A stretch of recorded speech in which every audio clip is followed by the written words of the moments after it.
What are you looking at? Call to order, this one, same one you are. Hold a second. Oh, I just want to do that. So, you can call.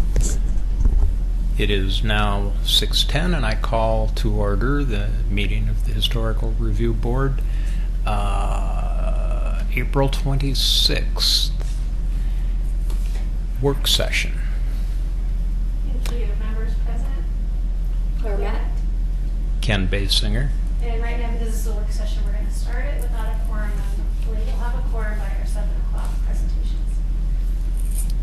So tonight we have Claire Blaylock, Clackamas County Historical Society. Mike. Hello. Tonight we have Claire Blaylock, Clackamas County Historical Society Director. As you know, we are moving forward with our certified local government grants for this biennium, where we are working with the museum on opportunities for education in relationship to preservation and in concurrent with their new exhibit going on. So here to have Claire talk a little bit about it. We also have Preservation Month coming up next month. We'll have a proclamation at the first City Commission meeting with Claire and myself. We're going to make just a quick promotion of the upcoming events in this, the upcoming window workshop project in May, meeting, excuse me, and then some of the upcoming other presentations and workshops we'll be doing. The second meeting in May will be the Ruth Powers Award. So the first City Commission in May will be the proclamation. The second City Commission will be the Ruth Powers Award. So I'll hand it over to Ms. Blaylock. Hi, my name is Claire Blaylock. I'm the Executive Director of the Clackamas County Historical Society, and we are thrilled to be working with the Oregon City Planning Commission and the Historic Review Board on the preservation programming based around our exhibit. So our exhibit, which opened in late January, is called Preserving Places, Stories of Preservation in the Region. And our one of the areas that we highlight is the Ermatinger House, and we talk specifically about the wonderful work that the Oregon City Planning Commission, as well as the Friends Group and just the community in general, all of the effort that they put forth to save this incredibly important historic landmark, and it's now been beautifully conserved, and we look forward to it opening at some point. Everyone is very excited about that, and so we highlight that property along with the Malala Log House, the Gordon House, the Carmen House in Lake Oswego, and also Timberline Lodge. So we were fortunate enough to receive artifacts from many of these properties. So it's a great exhibit for our museum and also just for the community, because it highlights so many local stories, and you get to see things that you might not always get to see. So in conjunction with Oregon City Planning and with HRB, we also are putting forth a series of educational programming about preservation and historic preservation, the first of which is our Historic House Window Preservation Workshop, and it's with Patty, whose last name is totally escaping me all of a sudden. She runs Fresh Air. Yeah, Fresh Air Sash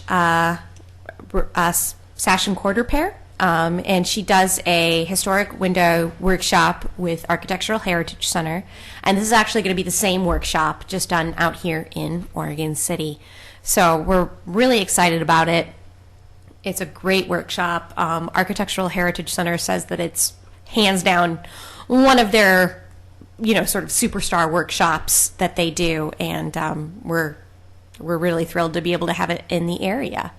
We are also planning on having in June, I believe June 11th, but I left my calendar back there, so don't quote me on that. We're doing a historic house research workshop, and we're also in the process of scheduling a preservation workshop that is again from the Architectural Heritage Center's calendar, Shake, Rattle, and Roll, and that is about earthquake preparedness and historic house preservation.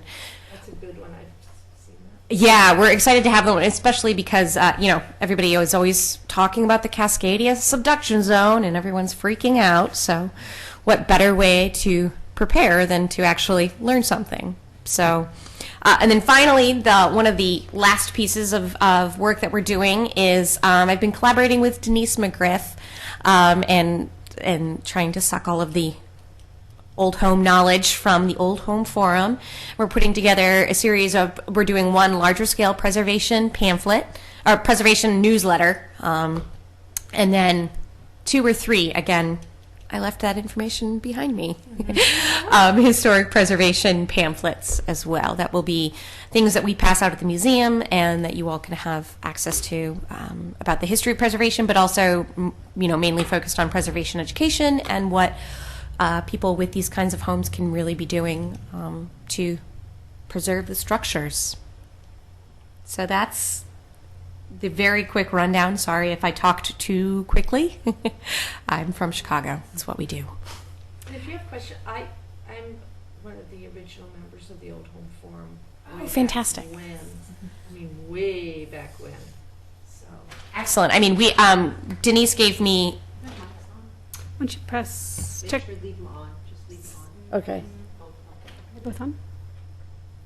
Yeah, mine's on now. Sorry. Denise actually gave me the full run of all of the print editions that she had. So we went through and selected sort of what the major sections are, and I actually have some of those already mapped out. Pardon in advance for the inevitable puns. I really just can't help myself. We're doing a section on windows called Window Panes. Haha. We're doing a historic house research section. Good fences make good neighbors, but first you have to know what you're building. And then a whole section on adding things to your house, because that was something that she had discussed quite a bit. People always have questions about what they can and can't add in order to preserve their home. And it really is a good question. And then, again, another big section just on paint, because I think that's, from my work in preservation across the country, paint actually is one of the big sticking issues. And, the National Trust actually puts out a whole, roster of colors of suggested historic paints. I believe it's through Valspar, can't remember, but of colors that are approved depending on the style of your home. So they have an Edwardian series, a Victorian series, bungalow. So it's good information to have and to know what you're looking at when you're going to work on your home in a preservation-minded fashion. So. Another one that might be good is porches. Oh, that's a Porches good and one. railings, because people start putting up railings and they just slap the thing on the outside, without having the top and the bottom rail and stuff, or just, yeah. Yeah, no, and that's a really good point. People, especially when you're talking about making physical changes to the outside of the house.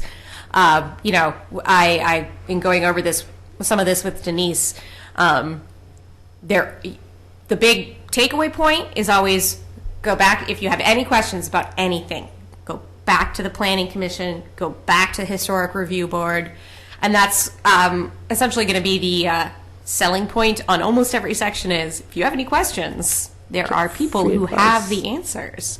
They are conveniently located in your city government. And they're free. And they're free, which is really what people love to hear.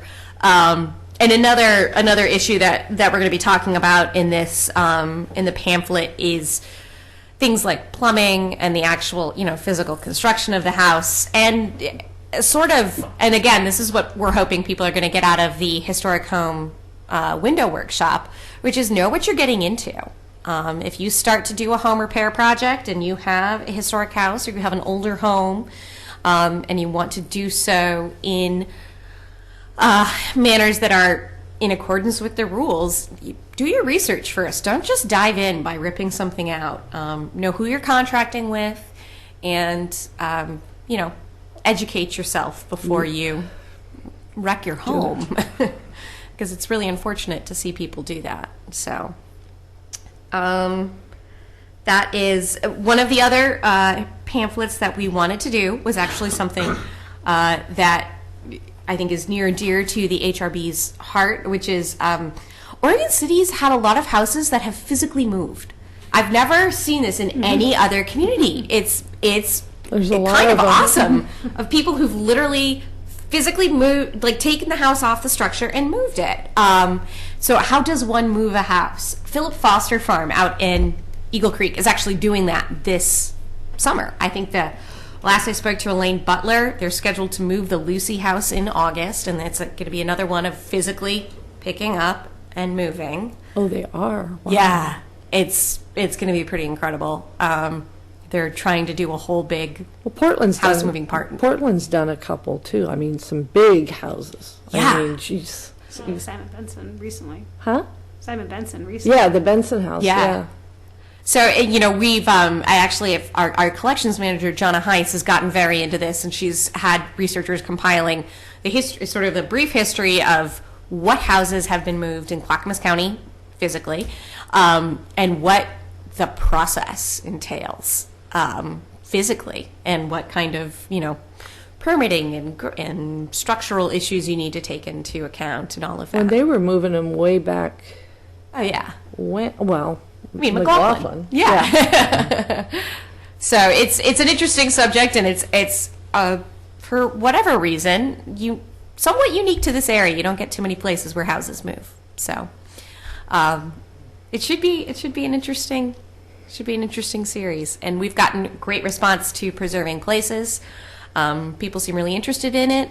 We are having another talk by Friends of Timberline Lodge, which is not necessarily preservation focused, but the history of the area and the history of the preservation of Timberline. They're going to come out and do a speech on that, and it should be very exciting. cool. So, Sounds good. anything else? I think that's it. I think we're working hard on sharing our date for the workshop coming up on the May 7th? 7th. I'm going to be At gone. the Pioneer Center. So we're going to find, I mean, I did forward you the information today, but I think please, any organizations, the chamber, just any way we can get out that information. Oh, I can think- take some of these tomorrow if you. Yeah. Yeah, that'd be great. In fact, the Christina has a meeting- bunch. I have more. The meeting is at Restore down in Canby, so I mean it's Oh, the, fantastic. You know, the Yeah. Habitat for Humanity. Yes. So cool. And we've already sent it out to our membership a couple of times. It's gone out to a couple of the other local groups, Oak Lodge, History Detectives. I was there last And you week. did you do a Facebook page? Both on our city's website and Okay. both on the Okay. museum. Oh, you know what? website. I saw it. Never mind. I did see that. So we're putting it out through Twitter, social media. We have a press release. So hopefully we'll get a good turnout for it. Yeah. And if it's a success, it's always something we can, do again because we have the funding available to us. And we're just lucky to be able to pay and compensate Patty because she's comes very, very highly recommended. So we're excited about that. Cool. So that's it. Nice. Will be forwarded to the May HRB meeting. Hold on a second.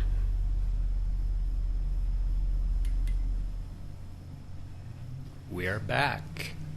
Unfortunately, we do not have a quorum to do business tonight, and so the preservation grant and the design advice portion of the meeting will have to be postponed to our next meeting, May.